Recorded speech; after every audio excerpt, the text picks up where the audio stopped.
at the newest OCG Metagame Report. And this is most importantly before the OCG gets Beyond the Brave, which is a set that's releasing, I believe, this weekend for them. And is hopefully going to change the metagame up a little bit, because we're going to take a look at this in a second. And I don't know if we have any OCG players in chat right now or OCG players watching this on YouTube.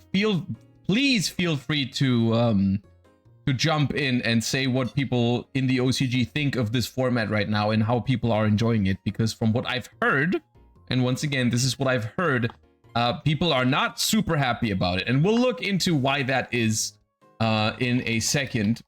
But the most popular deck in the OCG right now, or rather, popular is probably the wrong word, but the most successful deck is Toon right now.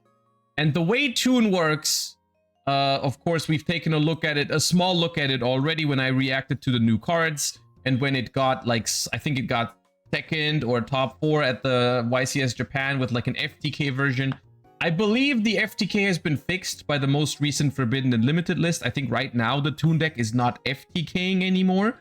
However, the Toon deck, basically, I would say the 3 most important cards from the new support, which we don't know when we're getting it in the TCG, but the 3 most important cards are, I would say, the new field spell, Toon World, the Perfect World, the funny Dark Rabbit, which is actually not all that funny, and Mind Scan. So I think these are the 3 most important cards in understanding how the Toon deck plays. So the way Funny Dark Rabbit works is basically, after this card is normal summoned, you have an additional normal summon for a monster that mentions Toon World, and then also once per turn, you can add to your hand or place face up on your field a Toon field or continuous spell. So essentially, this is a soft once per turn. It's a soft once per turn, so if you manage to get multiple copies onto the field, or you somehow reset it, you can get another placement of a Toon field or continuous spell. The reason why that's so good is because the way Toon World, the Perfect World works. Once per turn, you can add a Toon card or a card that mentions it, mentions a Toon card name from your deck to your hand. You can only use this effect of Toon World, the Perfect World, thrice per turn. Thrice per turn, you can search with the field spell, but it is a soft once per turn as well. And it has the following effect. Before resolving another activated card or effect, banish a Toon monster you control until immediately after that effect resolves. So basically what you do is you summon Funny Dark Rabbit, or let's say you open with the field spell. You go activate the field spell to add Funny Dark Rabbit, then you normal summon Funny Dark Rabbit. You activate Funny Dark Rabbit's effect. Before you resolve it, you banish the Funny Dark Rabbit, bring it back, it places another copy of the field spell, and you can basically rinse and repeat this to get a bunch of searches from Funny Dark Rabbit, because you keep banishing it, bringing it back, and you can do that 3 times per turn. So it's not actually all that funny, is the main takeaway from this. But I guess for now, all that we've just seen is, well, this deck has a pretty good card advantage engine. Like, you have a lot of searches. You can even use this to dodge stuff like Effect Veiler, because you can, before the Effect Veiler resolves, you can banish the Toon monster that it's targeting. So you just banish it, bring it back, right? So really, really strong field spells. One of the best field spells we've ever seen, I think. Which is also one of the reasons why I think we're going to see a lot of hate for field spells in the side decks over in the OCG right now. But generally, these 2 cards are absurd in terms of their quality. Really, really good cards. The main thing that has me worried about the Toon deck, though, is not that it generates card advantage like this and has a lot of searching power. The main thing that has me worried about it is this card. Mind Scan says, while you have a Toon card in your field or graveyard, your opponent must play with their hand revealed. Also, you can look at their set cards at any time. So if you've been complaining about Rotary looking at your hand once, you're not gonna enjoy this card. This card, essentially, as soon as Toon goes first, they're gonna have this card. They can place it. I think they can place it with this card. Oh wait, no, this only places spells. So they can search it, but they can't place it with this immediate. I think they have ways to place it though. I forget which one it was. Let me see. Was it this guy that places it? So this sets a toon trap, but this is not a toon trap. Oh, it's related cards, not... Okay, yeah, this is the one. Place a mind scan from your deck. Yeah. This card, and then place mind scan from your deck. Yeah. I thought it was one of the other monsters. I just didn't see the related category. Yes, this one you discard to get mind scan. So essentially, as early as turn 1, literally turn 1, they're gonna look at your hand, and they have the ability to see your set cards at any point. And believe it or not, it gets better or worse depending on where you stand on this. If you have a toon monster and a toon spell in your field and or graveyard, you can declare the name of a card that was not activated and did not activate its effects in this chain. Negate the activated effects of cards with that original name while this card is face up on the field. So essentially, this card is rotary, but permanent, and it's prohibition on a trap card that you can redo every turn. It's completely insane. Also, I'm just now realizing it says negate the activated effects of cards with that original name while this card is face up on the field. How does this card work if you declare a name on your turn and then you declare another name on your opponent's turn? Does it like reset, or does it collect the names? Like if I call, let's say I call Harpy's Feather Duster on my turn, and then on my opponent's turn I call Lightning Storm, are both of them negated, or does it like reset after I use the second one? Because I don't know the answer to this for sure. But essentially, it should stack. I don't know, maybe. If it stacks, it's even better than I thought. If this stacks the names onto it, then it's even better than I thought. And I already thought it was completely busted. Why shouldn't it stack? I don't know. The only reason why... I'm gonna be honest with you. The only reason why I feel like maybe it doesn't stack is because of how absurdly busted the card is. Because, like, here's the thing. This card is so insane because not only do you look at your opponent's hand, you also basically take a card away from it. So this is basically a built-in talents to look at hand every turn for this deck. Like, it is so, like, hand knowledge is already really strong. Hand knowledge is already really strong, but being able to take away the best card out of your hand is completely insane. The fact that they can redo this every turn is completely broken. It is completely broken. So essentially, this is what we're working with here. This is currently the most popular deck in the OCG is Toon by a landslide, which is a deck that turns 0, looks at your opponent's hand, and then declares card names that you just cannot use. So from what I've seen, like they're using Ryziel cards in it because Ryziel can bridge into Toon. Because of everyone's favorite archetype Math Mech, because Prime Math Mech Alimbertion, you can make it with 3 level 4s and then it can search any level 4, I think. So it's like Ryziel can bridge into Toon by using Prime Math Mech Alimbertion because it can add Funny Dark Rabbit from deck to hand. So you just go like, you go normal summon Ice, you make Alimbertion, you send the Alimbertion for Node, and then you bring it back with Dugaris, and then you have your Toon stuff.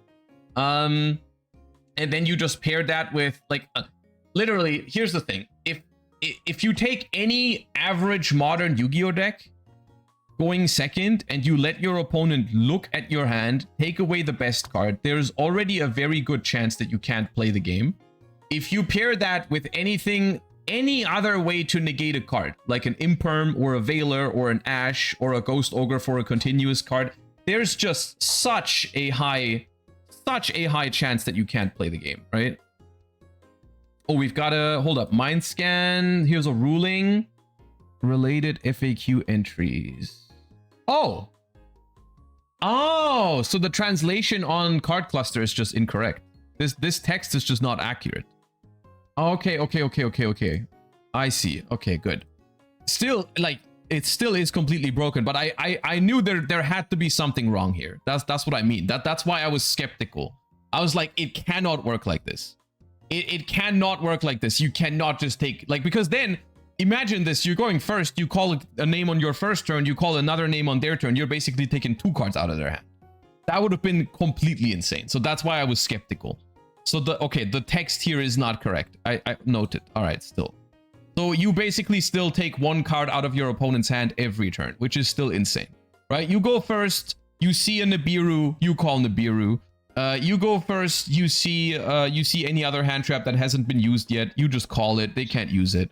And then when the turn passes over, you call their best starter, they can't use it. It's completely broken, right? To me, this feels like Cool Tune, but infinitely more busted. Infinitely more busted, because instead of, like, sometimes, here's the thing, like, sometimes you play Cool Tune, you look at your opponent's hand and you can work out a way to guaranteed not make them play the game, which is cringe. I agree with you. But a lot of times you see like that one really good card against you and you can't do that much about it. Like if they have a certain board breaker or like too many starters, too much engine, and you just can't do anything about it, and you still have to play the game with them. In this deck, there's just going to be so many games where you see your opponent's hand and you just take away the best card with Mind Scan, and that just basically ends the game on the spot, which is insane. Especially paired with other, like, they side Solemns, they have Imperm, Ash, Veiler, all the negations, they can make Detonator as well. Like, they just, the fact that this deck sees your hand and then just declares a card is insane. It's genuinely insane. So this is the most popular deck in the OCG right now, and look, I'm not looking forward to this. I am very interested to hear from OCG players what they think about it. The other trap is an Omni. Wait, I didn't even know this. I did not even know this. This is just Solemn on legs, or Solemn searchable Solemn. Dude, like, you're not, how are you playing the game against this deck going second? Dude, they have a searchable counter trap. They look at your hand, declare a card you can't use, so they always take the best 2 cards away from you. Dude, how, like, you cannot play the game against this deck going second if they always negate your best 2 cards. The what's it called? The hand that you have to draw to even have a chance going second is absurd. I heard that Droll is really good versus them, but is at 1 in the OCG. Dude, I've heard people say that, like, oh, this is now you see what happens if they put Droll to 1, or if they ban Droll, or this is why we need Droll. I think that's a whole lot of bullshit. I think this is the kind of shit that, like, you cannot justify a deck like that existing because of Droll and Lockbird. Like, you just don't make a deck like that in the first place. Like, yes, if you're playing against a deck like this, it would probably be healthy for Droll to exist for this specific matchup, but that is not how it works. This is something that should have never existed. Even if you could place 9 Droll and Lockbirds in your deck, they shouldn't have made a deck like this. So yeah. Anyways, if there's any OCG players watching, feel free to let me know how this format is, because I can only guess what it's like to play against this deck, but it doesn't look fun. And I've heard from other, like, Jordan. I saw a Jordan tweet this morning. I haven't played a single match against Toons, but I'm already praying Konami TCG take the same stance they did with Super Heavy Samurai and print it all in common and then murder it shortly after. I think, like, with how much hate Cool Tune has been getting, I cannot even imagine how much the TCG players are not going to enjoy this deck. Like, if people hated Cool Tune, my god, this deck is going to feel so much worse than Cool Tune to play against, especially going second. So yeah, that's that. Other than that, there's nothing much that has changed, because the newest set isn't out yet for the OCG, right? I mean, they don't have Beyond the Brave yet. So, and that's the other thing. We don't even know when we get Toons, right? Because Toons in the OCG was released in the deck building pack Unchained Witchcrafter Toon. It was a special pack that brought legacy support to those 3 archetypes. And I don't think, as far as I know at least, correct me if I'm wrong, but we haven't heard when we get these cards. We haven't had an announcement for a pack that is gonna have like these cards in it. So we have no idea, essentially. We have no idea. So maybe it's gonna take a while. Maybe they postpone it a little bit. Unironically, I think I agree with Jordan. I think the ideal way to release these cards is to make them low rarity and hit them really fast. Because people are still gonna like the Unchained cards. Like Unchained is even part of the meta in the OCG. Unchained is good. Focus on the Unchained cards.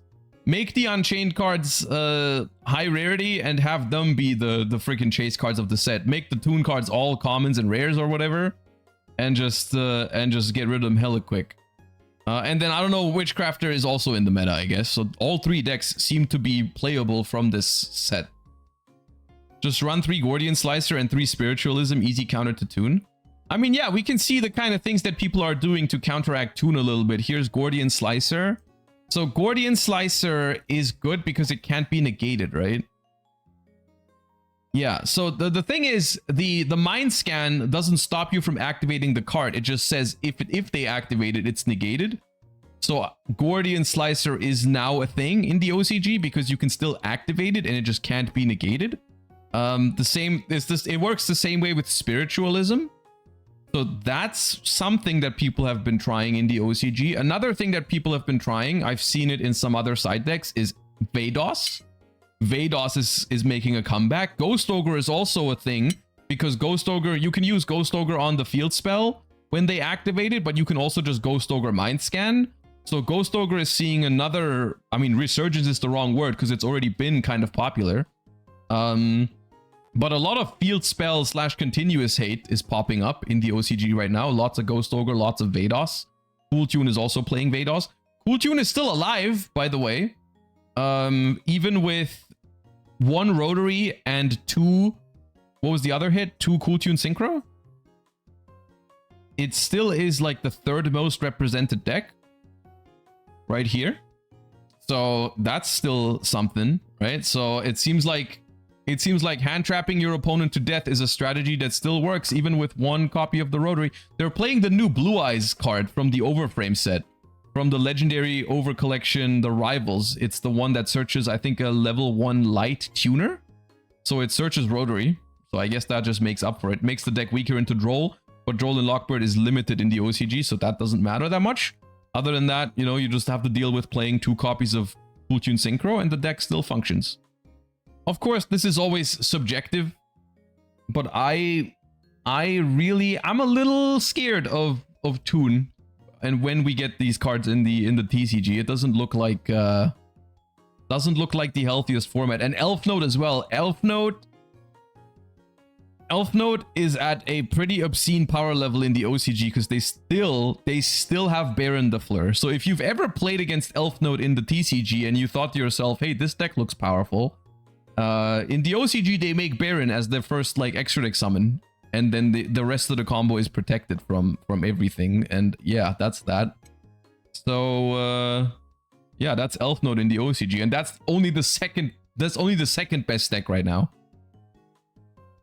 So yeah, the end board here for this deck, if it goes full combo, is probably something like Baron, Dragster, the Trap, so that's 3 negations, and then they hand loop, or Crystal Wing as well, and then they hand loop you with Omega, and they can hand loop you with Tinia. So yeah, it's double hand rip and like 3 or 4 negations, which is good. So yeah, I mean, as much as I want to say they've done a lot of great stuff in 2025 for Yu-Gi-Oh! I'm at the moment, I'm not sure how I feel about all the things that have happened in 2026. I don't know. It feels like 2025 we did a lot of steps in the right direction, and now we're doing a couple of steps backward. It feels like. But yeah, I guess we'll have to wait and see how it is. We'll have to, because the thing is, like, Elf Note is in the TCG is never going to be as strong as it is in the OCG just because they got rid of Baron. I would love if they got rid of Omega as well. I think it's a great timing to get rid of Omega because, unironically, I don't think Elf Note needs Omega to be viable. But if you just take away one extra hand rip from them, it just becomes more realistic to actually beat it going second. But the deck is not bad in TCG. Like people were worried that Elf Node was not going to be good in TCG because we don't have Baron. It turns out it's still really good. It's a good deck in the TCG, even without Baron the Fleur. So I feel like some of the generic synchro endboard stuff that we still have in TCG, like Omega, probably should go.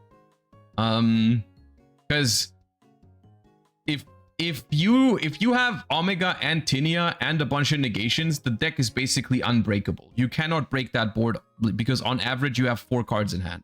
After you get hand looped twice, you're not breaking that board with 4 cards.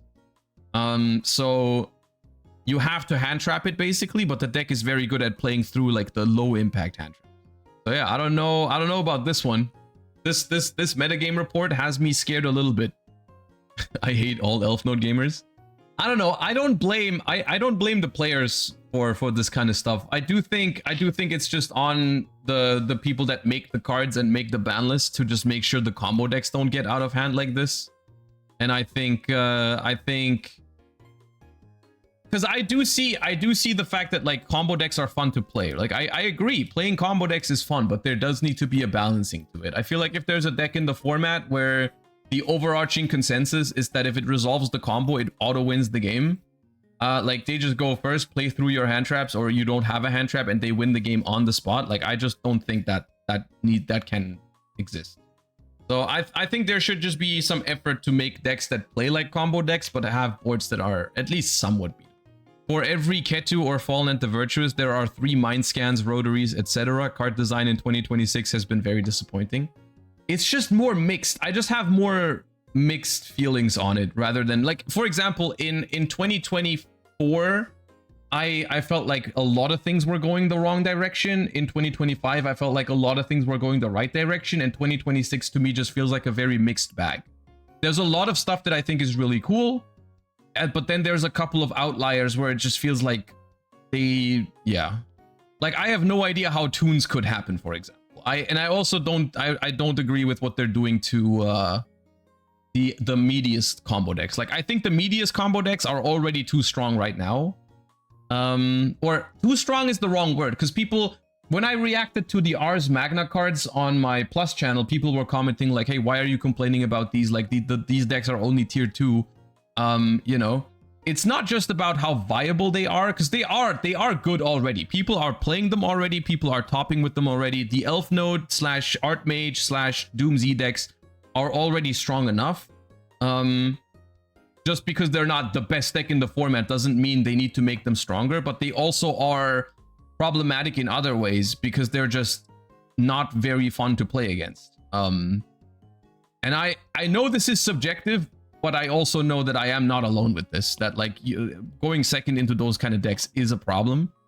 So the decision to make them even stronger, the decision to give them the Power Patron Pendulum stuff in the first place, I disagree with.